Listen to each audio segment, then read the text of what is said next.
Olá. Então, hoje vamos continuar nosso tratamento de ondas, falando de um tipo muito importante de onda, que são as ondas sonoras, o som. Vamos falar um pouquinho sobre a natureza do som e depois descrever a onda sonora usando como base um fluido, o ar, a água e assim por diante.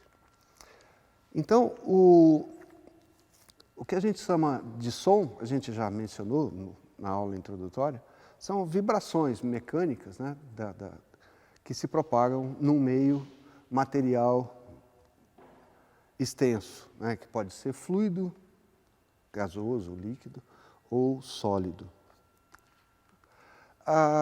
Na verdade, né, a gente classifica o som, assim como a gente classifica a luz, né, de acordo com a nossa percepção, né?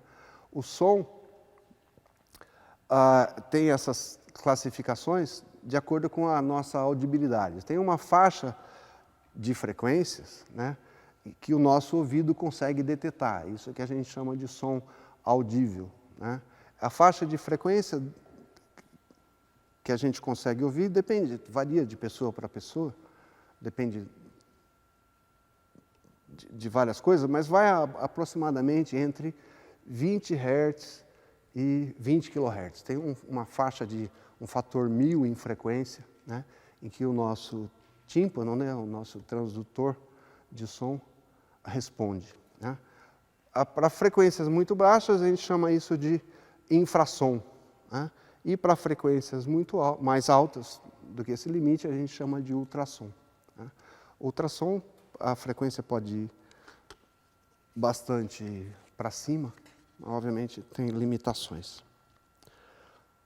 Então, essencialmente, né, as ondas sonoras, ondas acústicas, elas são ondas longitudinais, envolvem deslocamentos na direção da propagação, né? São deslocamentos das partículas do meio, tá certo? Que são associados a oscilações na densidade e na pressão do meio material que está transportando essa onda. Então vamos ver como é que a gente descreve a onda sonora. É muito parecido com o que a gente fez no caso da corda, das ondas numa corda. Só que agora a gente tem um meio extenso e não um meio linear, né, como a gente considerou antes, né? Mas de qualquer forma vamos tratar de ondas planas, né? E portanto a coisa é unidimensional, só que os elementos são tridimensionais. Então a gente separa o fluido, né, em pequenos elementos de massa, né? Massas pequenas, né, elementos pequenos o suficiente para que não haja variações consideráveis ao longo do elemento, mas grandes o suficiente para que o fluido possa ser tratado como um meio contínuo, né? Então, o elemento de massa tem, a gente está considerando uma seção reta de área S, né, e um comprimento ΔX, né? Então, o elemento ele tem uma massa fixa e um volume de equilíbrio bem definido, tá? Desse lado aqui, você tem a pressão ambiente, né, se o fluido está em equilíbrio, né, e a densidade do fluido, né, simplesmente a razão entre a massa e o volume. Essa é a situação de um fluido em equilíbrio, não necessariamente em repouso, mas ele é uniforme, né. A onda, né, as ondas sonoras, vão vir de deslocamentos. Então, vamos considerar um deslocamento longitudinal. Esse elemento de fluido que estava aqui, ele se desloca. Essa parede aqui se desloca de U de X, né, e essa parede aqui de um deslocamento que pode ser diferente, tá certo? Então, o elemento que a gente está considerando vai sofrer uma variação de volume que vai acarretar uma variação na sua densidade, acompanhada de uma variação na pressão, né? A gente descreve a onda como os desvios do equilíbrio. Então, o desvio do equilíbrio da posição, né, que é o deslocamento, a variação no volume, né, e a gente vai chamar de delta, né? Delta é o D grego, né, então D de densidade, o desvio da densidade em relação à densidade de equilíbrio. E de P minúsculo, o desvio da pressão em torno do fluido em relação à pressão de equilíbrio. Então, existe uma relação entre as variações do deslocamento e da densidade. A gente pode ver, né, que se o deslocamento fosse uniforme, né, o elemento de fluido não sofreria variação de volume, não aconteceria nada, né? Então, mas é necessário, portanto, uma variação no deslocamento, né? O deslocamento tem que mudar com a posição, né? Então, nesse caso aqui, esse elemento mostrado, ele está expandido em relação ao seu volume de equilíbrio, né? Se o deslocamento estivesse diminuindo, ele estaria contraído. Então, existe uma relação entre as variações do deslocamento e do equilíbrio. Aqui está a dedução, né, que é baseada basicamente pelo fato de que a massa do elemento que a gente está considerando é constante. Então, se ele expande, a densidade diminui, né? E essa é a relação quantitativa entre o desvio da densidade, né, que depende da derivada do deslocamento em relação à posição. A variação na densidade vai ocasionar uma variação na pressão, né?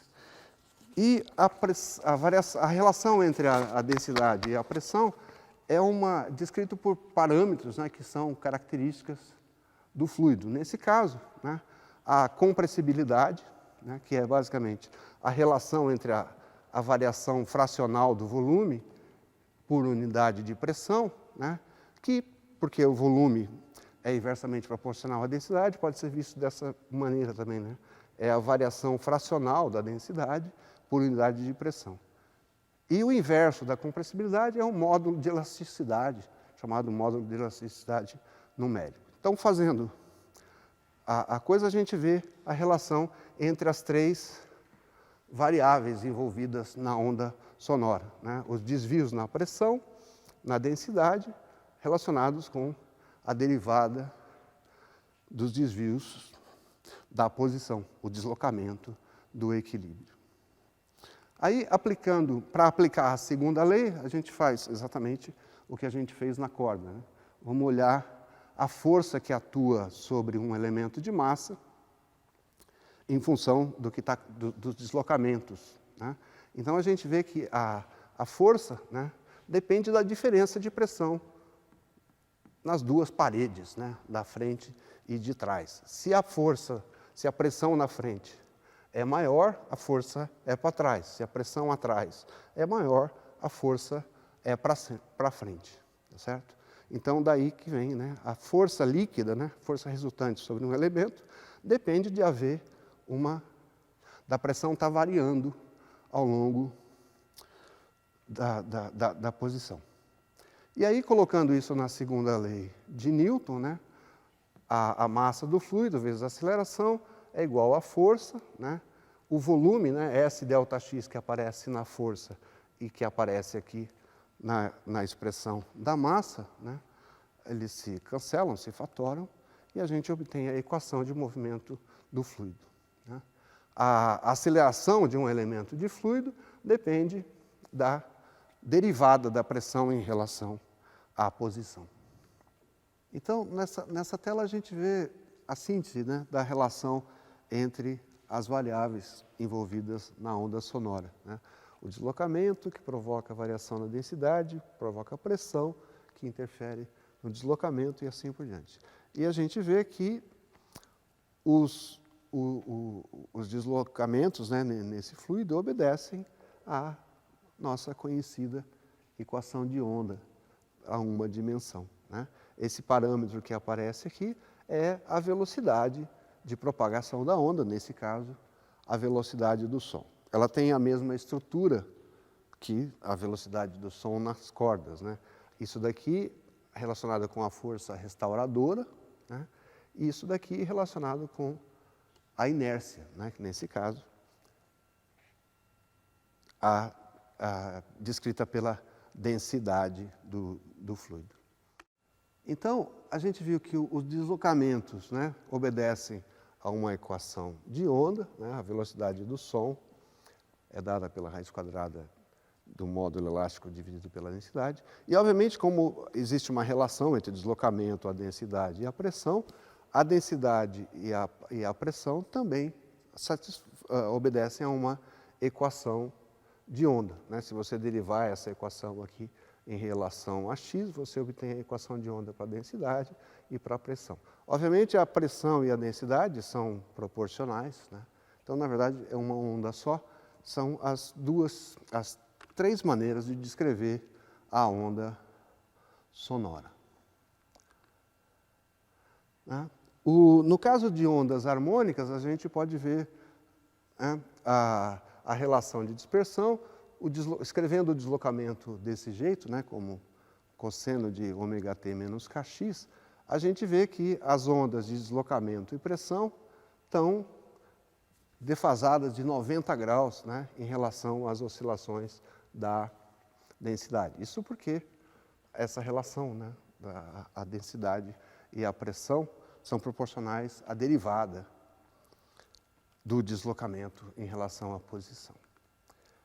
E aqui, só para sintetizar, obviamente, essas três ondas estão relacionadas. Isso aqui são a relação entre as três amplitudes, as amplitudes das três ondas que estão descrevendo a mesma coisa, né? Das três funções que estão descrevendo a mesma coisa.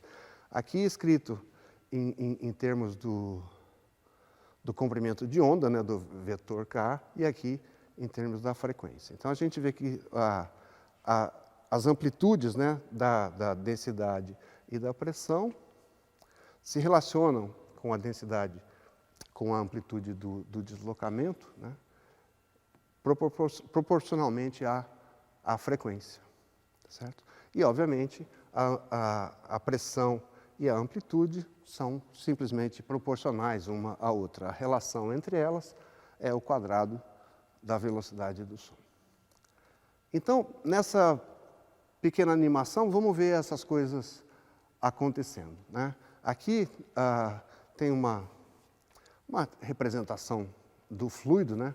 Cada ponto aqui nessa tela representa o centro de um elemento em que a gente dividiu o fluido, né? Um elemento de massa. Aqui em cima vai aparecer a evolução do deslocamento, né? E aqui embaixo a evolução da pressão e da densidade, que são proporcionais, então é basicamente a mesma coisa. Então vamos ver as coisas funcionando. Então a gente vê um pulso, né, compressivo se desloca com a velocidade do som. Aqui, como du dx é negativo naquela ponta, aparece um incremento da pressão, né? A compressão aumenta a pressão. Seguiu-se um pulso oposto, né?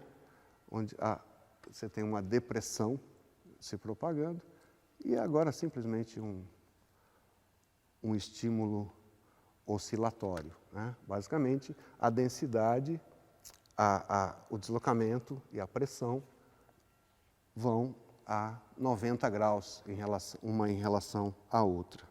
Agora vamos dar uma olhada, vamos quantificar a velocidade do som. Então a gente deduziu, né, para qualquer fluido essa relação para a velocidade do som. A raiz quadrada do módulo de elasticidade volumétrico dividido pela densidade do fluido. Tá? Então, no caso da água, por exemplo, né, eu peguei os dados numa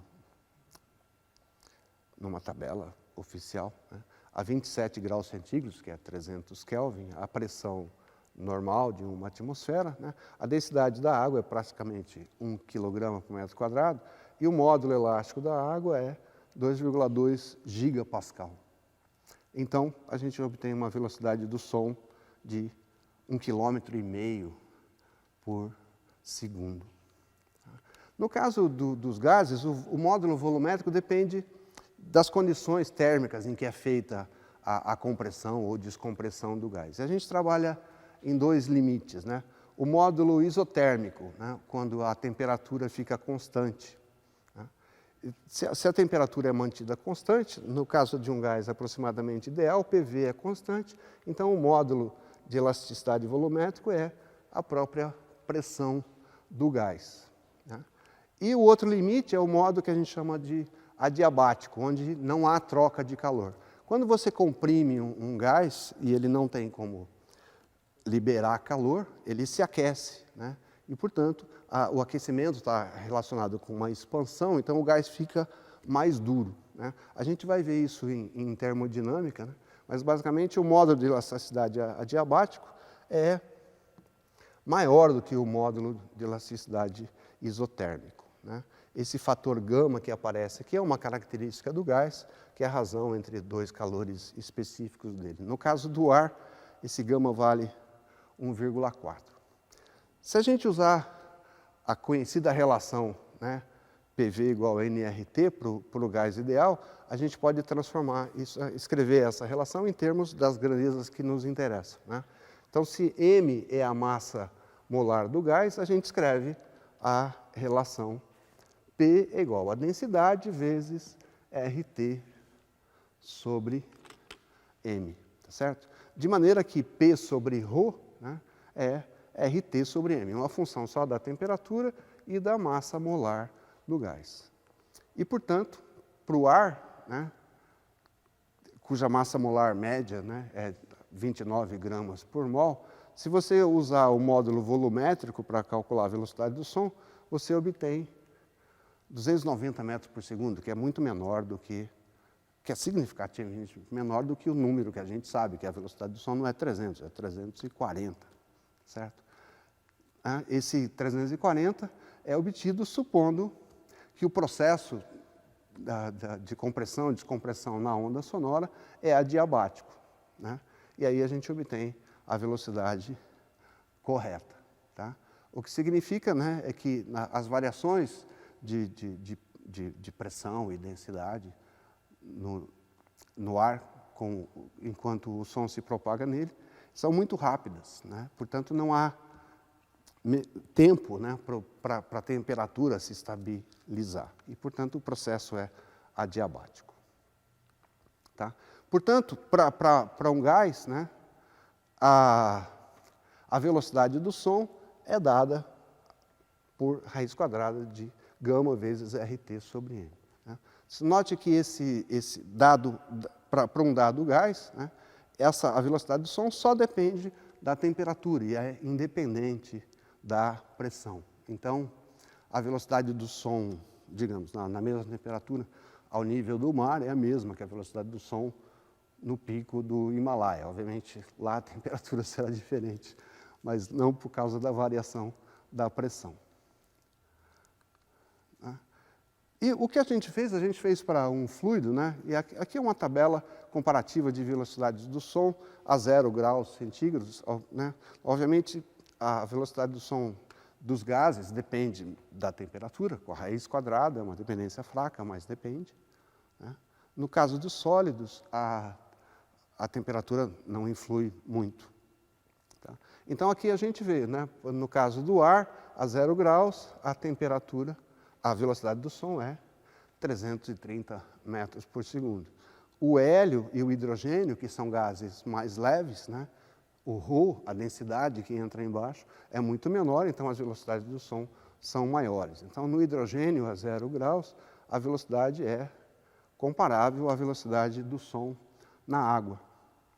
O gelo, né, obviamente, tem a densidade, praticamente a mesma densidade da água, mas ele é muito mais duro, né? E a velocidade do som no gelo, a 0 graus, é da ordem de 4 km por segundo. Aqui tem exemplos de sólidos. A gente estava tratando um fluido, né? Mas a física é a mesma para deslocamentos longitudinais num sólido, contanto que as frequências sejam baixas o suficiente, né? Então, a gente vê basicamente aqui um exemplo de um aço, né, que é basicamente ferro, um metal pesado, né? A velocidade do som vai diminuindo aqui para baixo, basicamente porque isso são coisas mais duras e menos densas, né? Então, a gente vê que não existe uma diferença muito grande na velocidades do som, né? Na verdade, tem um fator daqui para cá, tem um fator 30, mais ou menos, né? Entre a velocidade do som no ar, que é um meio bastante rarefeito, mas bastante compressível, né? E nos sólidos, né? Que são coisas muito duras, mas, em compensação, bem mais densas. Então, finalmente, uma vez que a gente conhece a velocidade do som, vamos ver a relação dos comprimentos de onda, né? Então, nesse gráfico aqui, a gente tem a frequência, né? Num gráfico logaritmo, a frequência vai desde 1 Hz até 10 MHz, né? Então, aqui em azul, essa é a faixa que a gente classifica como infrassom, né? Que a gente não consegue ouvir.